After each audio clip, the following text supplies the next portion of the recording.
Hello everyone, True Zero Emissions here. So today was the first ride on the segway gt2. That's the two-wheel drive version of this super scooter. It's really a nice ride. It's goes approximately on a full battery, approximately 45-46 miles per hour. And then at the end of the battery, it was closer to like 43 miles an hour. So right now, it's saying that we have 21% battery left, 11 miles remaining. This is a really great feature with the, it goes into park by itself when you stop, after like 1.5 seconds approximately. That's a very good feature. It's very safe. And I think all scooters could benefit from having that as an option. Not a necessary, because I know some people won't like that. But I actually like it on the scooter, and to ride again, you just tap this. So when I'm gonna ride, watch, let's see if it'll work now. It's been sitting for a while, so let's see. So I'll tap this. Yeah, see, it goes back into sport mode. And then after sitting for a few seconds, it'll go back into park again. That's a really good, safe feature, because 99% to 100%, right in that range, right in there. Very close to 100% of people have had the trouble of either themselves, so it just went in, hear that beep, it just went back into park mode. Either themselves accidentally hitting the accelerator, which in this case is a throttle where you spin it. See, it won't go now because it's in park by itself. It happens to everyone. It's happened to me, it's happened to everyone I know, where you accidentally hit the throttle thinking that the scooter won't go when it's sitting. Usually when we're explaining something to someone, or you know, just talking to someone, we can just accidentally do this and it'll take off, and then someone can get hurt too. That's happened. But the scooter is really nice to ride. I highly recommend the scooter because I enjoyed the ride. I like the stability of it. At full speed, it just feels like it's effortless riding it. It has tunable suspension. So by adjusting this here, this knob right there, so turning it this way is slower, and faster is this way. Fast means it'll recover quickly from bumps, like lots of bumps, and then slower is like it's more of a smooth ride. You'll have to read up on knowing which way would be best for you for your riding conditions. I'm still learning about this myself. The speaker did fall off. I hit a bump and it just flew off. So it's supposed to be, you push these two levers in and unlock it, right? So somehow, even though it was locked in place, somehow, watch it lock in. Hear it lock? So that's locked in, but even though it locked in, it still flew off when I hit a bump. Now yes, I was going full speed and it was like a tree root pushing the cement up a little bit, just a little, but hitting that bump at high speed jarred this loose, so it flew off. So I will say that for future reference, I plan to find another way to mount this, maybe as a backup system, maybe have zip ties on it, so that if this can't hold it, it'll still not fly off the scooter, because I don't want it doing that. But I think under normal riding conditions, well, that is normal riding conditions, it's normal to have bumps in the road. But if there's no bumps, the speaker's secure. But I would say if there's bumps, be careful, because you might lose the speaker. And I'd recommend finding a way to secure this even more so that it won't come off the way it did for me. I don't know if other people are having trouble with that, but like I said, I was going full speed and I hit a little bump. Not real very, very big, but when you're going fast, 1-inch bump can jar the scooter quite strongly. The suspension was set up at the time the way it comes from the factory, so I don't know what that was. Right now I went to fast, all the way fast, and then went towards firm 8 steps. That's just, I'm just kind of gonna see how that feels. That's not based on anything but just me trying. That's kind of in the middle. I think it has like 15 steps that it can go from clicks, 15 clicks total. This is the full range. So I went 8 steps toward firm from completely fast on the suspension.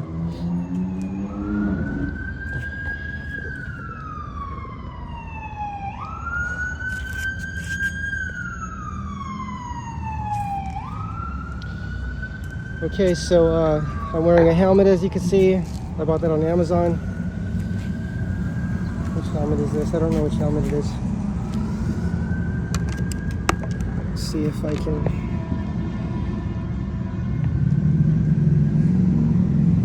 ILM. I don't know if that gives you any information on the model.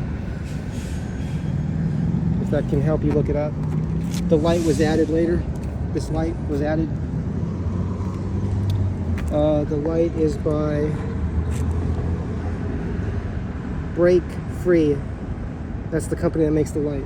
It's a very good light. It's very bright.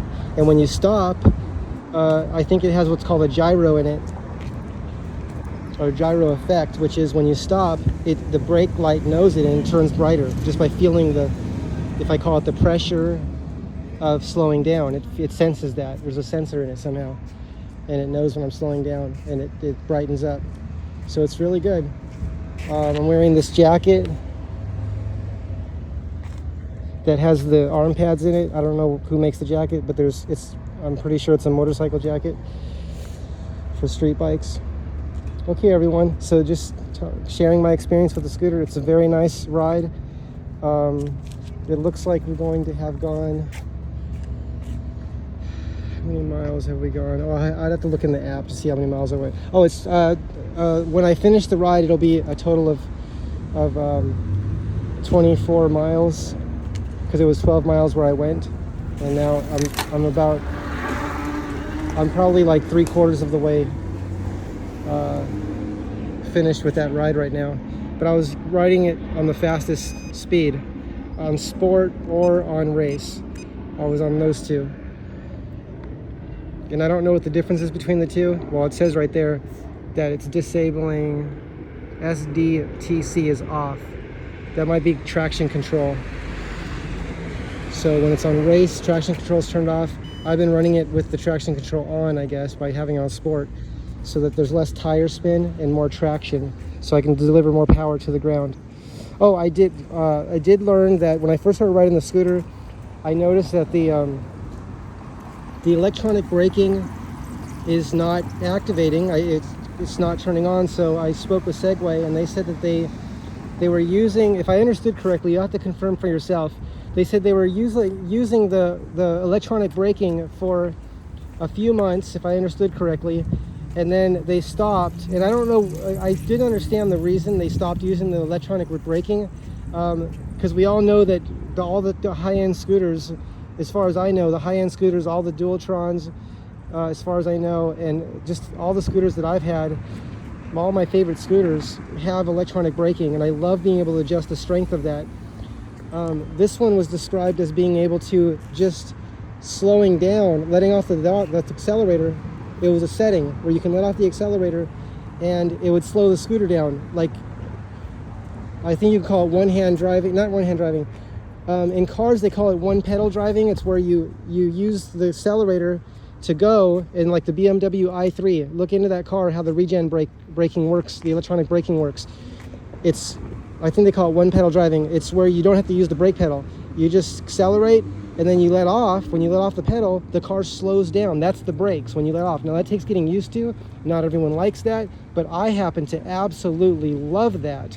And I think that's what they were experimenting. I don't know if they were experimenting with it, but they had that active on this scooter for a while, for a few months, and which I think is wonderful, and I want that.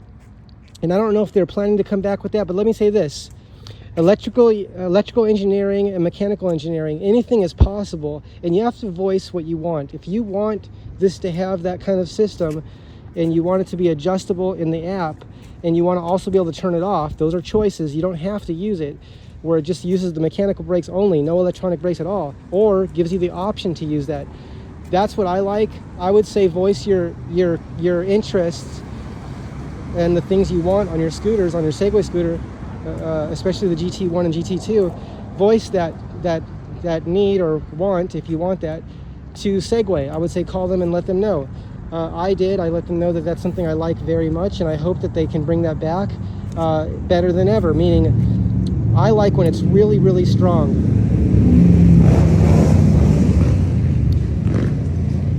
I like when the electronic braking is really, really strong. Now that's going to take getting used to, and I'm pretty sure if you're not careful, imagine you let off the accelerator and you can go flying forward, right?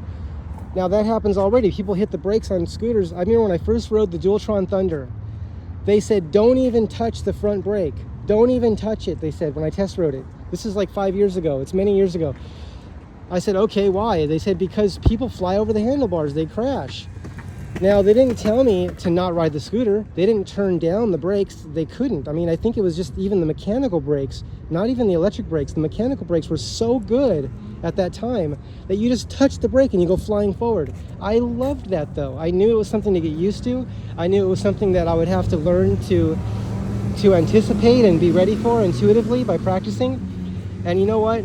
I've had a couple Dualtron Thunders, and now I don't think twice. I'm completely used to it. In fact, I would like the brakes to even be more sensitive. That's hard to imagine, because I still remember when they were so sensitive, I wasn't even allowed to touch the brakes in my test ride. And this is in downtown LA, at a place where they were allowing test rides of the Dualtron Thunder. You had to schedule an appointment and everything, and there was a complicated process. Not bad though, just lots of, make sure you have insurance, make sure all these questions you have to answer. And it was great though that you got to ride the scooter. It was really wonderful. And but like I'm saying, I'm bringing up that story because I know Segway can work this out. I know they have the best engineers in the world, and they have many scooters they've already made that have amazing electronic braking, which is regenerative electronic braking. And personally, if it charges the battery or not, that's not the priority to me. I just love the feel of electric brakes. And I also like how it reduces maintenance of the brake pads. You're not having to put so much use on the brake pads, the mechanical brake pads, when you're using electronic brakes, which is to say that you're using the motors as generators in a way. They become generators, or they become able to slow down the scooter. So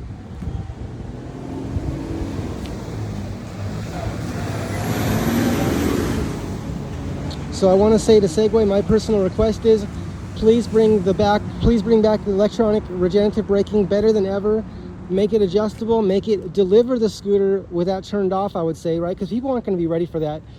They're not going to be ready to jump on the scooter and have it where you just let off the accelerator and it stops you, right? So I would say to have that turned off, but have it as a setting where people can turn it on if they want. For people like myself that absolutely loved that feature, and I think it's wonderful that you guys did that.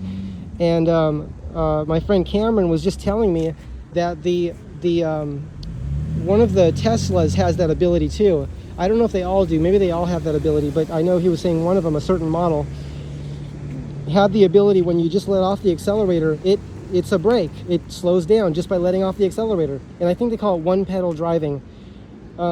It doesn't mean you never put your foot on the brake. It just means you don't have to. It means that you can let off the accelerator and the car will stop. And I think you could program how strong it slows down, like how quickly it does. Like for me, I would want the maximum slow down speed, like immediate. Like, so as soon as I let off the accelerator, as soon as I let off, it just slows down as quickly as it can without the tires losing traction. Now I have my electronic brake set on I'm going to talk about a different scooter, which is my other scooter. It's another favorite, equally as favorite as this scooter, right? Just different ways. They're different scooters. It's the Wolf King GT Pro, and by the way, the Wolf King GTR is, I think you could place pre-orders now with Voro Motors in Panorama City for the Wolf King GTR, which has improved suspension in the back and the front. It has the split rims, I think they call it, where you can change the tires more easily. It goes a little faster. I think the controller is, instead of two controllers for each motor, one controller for each motor, so two controllers total, it has one controller for both, and I think it's an extra 10 amps. Instead of 100 amps or 50 amps each wheel, it's 110 amps if I recall correctly. Double check that for yourself though. But on that scooter, and the reason I'm bringing it up is because on that scooter does 60, that goes over 60 miles an hour, right? The Wolf King GT Pro, that scooter goes 61, 62 miles an hour. And if the wind's pushing you, might be able to get 65 or 70. I've gone, what it said, I was doing 70. with the wheel setting set to 10.1 inch wheel size. That was matching my that got the speedometer to match my GPS on my phone. So I just changed the wheel size until the scooter matched my GPS. And if the wheel setting on the Wolf King GT Pro is set to 10.1 inches, the speed was correct. So you could double check that for yourself, though. It might be different on different scooters, but it should be the same on that model scooter, I would think. But on that scooter, with the brake setting set to the most powerful, when I stop, when I touch both brakes, and I'm not kidding, touch, I don't mean pull the mechanical brakes. I just mean activate what I'll call the brake light, right? Because when that brake light's on, that sensor is sensing that you're pulling the brake. When the brake light comes on the Wolf King GT Pro, it's activating the electronic braking. So if you have that on maximum power, that scooter stops so fast that both wheels are screeching, but not skidding, not just a skid, not like leaving a black mark on the road, but chirping. That's how fast it stops. Chirp, chirp, chirp. They're still spinning, but they're skidding a little bit, like skid slips, like, or slip grab. That's what I'm calling it. But it stops so quick, and I just love that. It's like, I just absolutely love that. Like, for me, it's such a great feeling. And I'm also knowing that I'm not wearing out my brake pads. If I was to stop that hard with the mechanical brakes, I'd probably burn the brake pads out in a couple days. And I've literally heard of people doing that on scooters. There's some scooters, and I won't say the names of them, but maybe they don't have electronic braking, or it's just not very strong and you can't turn it up that much, or it just doesn't have it, and you're using just the mechanical brake pads, and you're stopping and you're riding a lot and you're stopping fast, and the brake pads just get burned up in just a few rides. Imagine burning the brake pads out in a week and then having to change the brake pads again. Now, yes, I know they don't cost that much. They're only a few dollars, but I don't want to go in there and change the brake pads, even though it's easy to do. I don't want to be ordering brake pads all the time and changing brake pads all the time. So I just love that electronic braking, to me, is so efficient. It's a maintenance reducer, right? Of course, yeah, we got to keep the controllers cool. We already know that. If we're running the scooter fast, so on the opposite end of that spectrum, how fast do we accelerate? That'll heat up the controllers, right, in the motors. And then how fast we decelerate, that can also cause the motor controllers and the motors to warm up, right? But that's in the engineering. That's in the mechanical and electrical engineering. If you over-engineer the scooter, the motors and the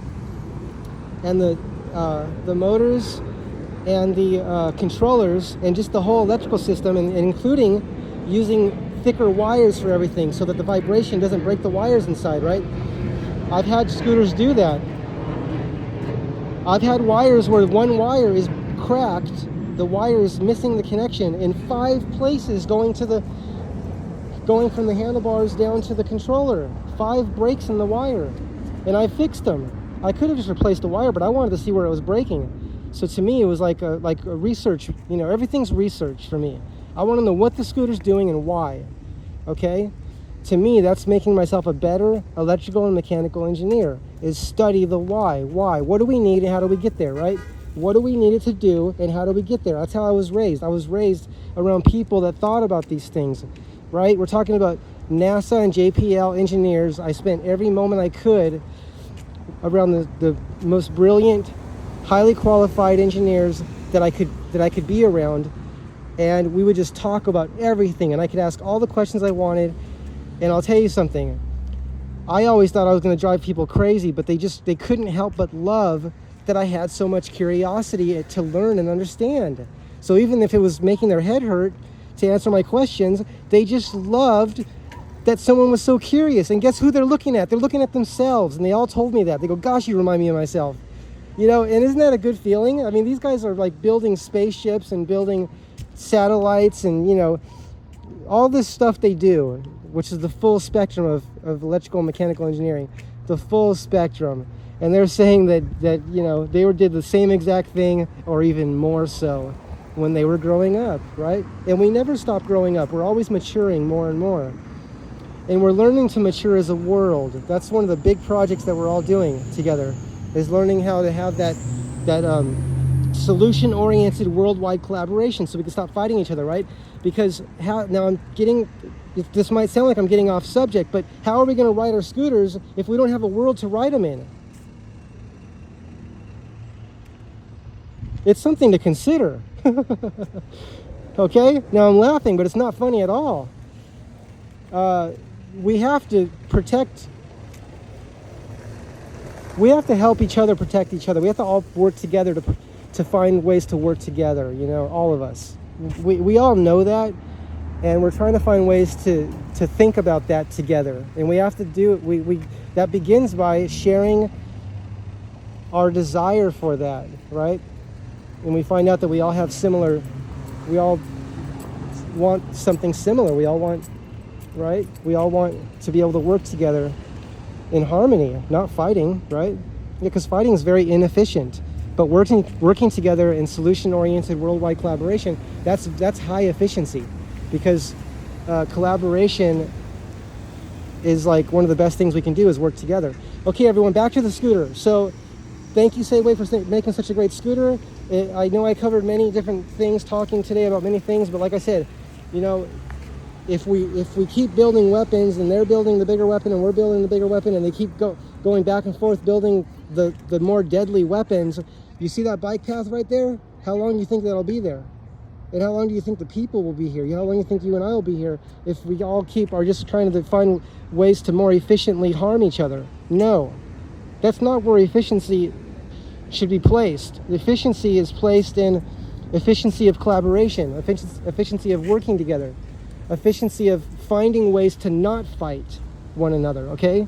And that has to start in the earliest years of education. And that's the complete responsibility of two places, right? The parents and the school. And the parents say we don't have time, and the school says we don't have time.